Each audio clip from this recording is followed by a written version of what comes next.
আমি ধন্যবাদ জানাবো ভাঙড়ের মানুষকে। আমি কয়েকদিন ভাঙড়ে গেছিলাম, দেখলাম। জানি না কে বলেছে হাইসে ছিটেল পাগল, মানে পুরো তার কাটা।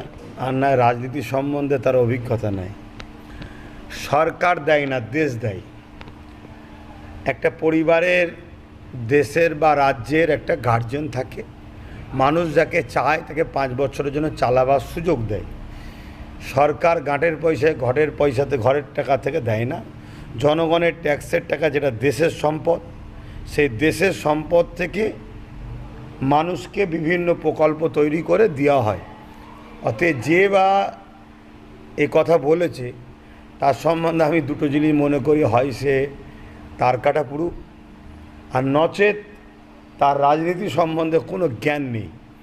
আর নচেত সামনে যে পাবলিকগুলো বসে আছে ওইগুলোকে মনে করছে কিন্তু সব মূর্খ, তাই গুল দিয়ে কোনো রকমভাবে টিএমসির কোলে রাখার হয়তো চেষ্টা করছে।